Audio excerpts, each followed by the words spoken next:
जय हिंद साथियों। जैसा कि आप सभी जानते हैं कि आज का विद्यार्थी बहुत ही परेशान होता जा रहा है, जो कि विद्यार्थी के लिए ठीक नहीं होता है। साथियों, सभी विद्यार्थी को चाहिए कि कुछ लक्षण बताए गए हैं, उन लक्षणों पर अधिक ध्यान दें। साथियों, काकचेष्टा बकोध्यानम स्वानिंद्रा तथोच अल्पाहारी गृह त्यागी विद्यार्थी पच लक्षणम।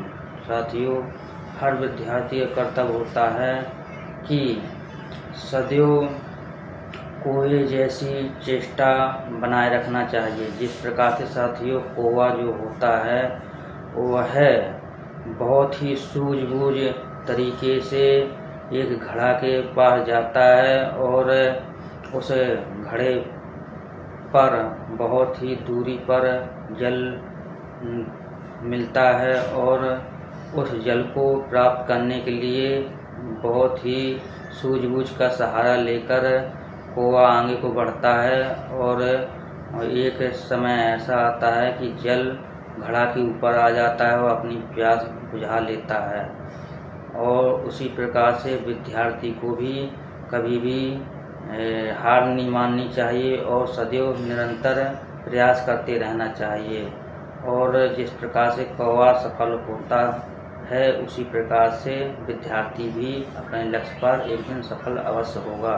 साथियों, जिस प्रकार से बगुला होता है, साथियों बगुला निरंतर ध्यान लगाए बैठा रहता है तालाब पर, और जैसे ही कोई भी मछली ऊपर आती है उसे तुरंत प्राप्त कर लेता है। उसी प्रकार से विद्यार्थी को भी बगुला का अनुसरण करना चाहिए और बगुले से यह सीख लेनी चाहिए कि जिस प्रकार से बगुला निरंतर अपने अभ्यास और अपने प्रयास से मछली को प्राप्त कर लेता है, उसी प्रकार से विद्यार्थी भी अपने लक्ष्य को अवश्य प्राप्त कर सकता है।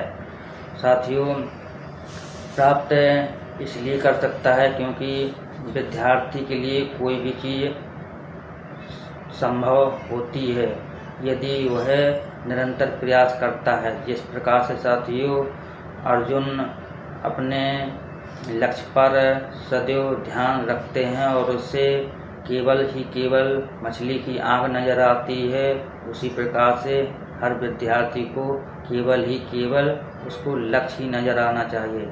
तब हम जानते ही हैं कि वह विद्यार्थी को अधिक समय नहीं लगेगा और अवश्य ही अपने लक्ष्य को जल्द से जल्द प्राप्त कर सकेगा। साथियों, और भी तीसरा कहा गया है बिंदु, वह बिंदु आपका है काकचेष्टा बकोध्यानम स्वानिंद्रा। विद्यार्थी को अधिक से अधिक नींद नहीं लेनी चाहिए, उसे आवश्यकता अनुसार नींद ले लेनी चाहिए, क्योंकि यदि अधिक नींद ले लेता है तब वह उसको और भी कई प्रकार के जो उसे कार्य करने होते हैं उनमें व्यवधान आने की संभावनाएं बढ़ जाती है और सही तरीके से कार्य नहीं कर पाता है समय से, और उसे कई प्रकार से दिक्कतों का सामना करना पड़ता है। साथियों, नींद को अधिक प्राथमिकता नहीं देनी चाहिए, लेकिन उसे आवश्यकता अनुसार नींद अवश्य ही ले लेनी चाहिए। साथियों, और भी चौथा जो कहा गया है वह इस प्रकार से है अल्पाहारी, उसे अधिक से अधिक भोजन नहीं करना चाहिए। साथियों, क्योंकि विद्यार्थी को चाहिए कि अधिक भोजन न करते हुए उसे अपनी आवश्यकता अनुसार ही भोजन करना चाहिए और उसे कम से कम खाकर अपना समय बिताना चाहिए, क्योंकि अधिक विद्यार्थी भोजन कर लेता है तो उसे अधिक से अधिक पढ़ाई करने में भी दिक्कत हो सकती है और उसे आलस्य, जो कि सबसे बड़ा शत्रु होता है, उसे घेर ले सकता है और जो कि उसे और भी अन्य दिक्कतों का सामना करना पड़ सकता है। इसलिए उसे आवश्यकता अनुसार नींद ले लेनी चाहिए, उसे अधिक नींद नहीं लेनी चाहिए।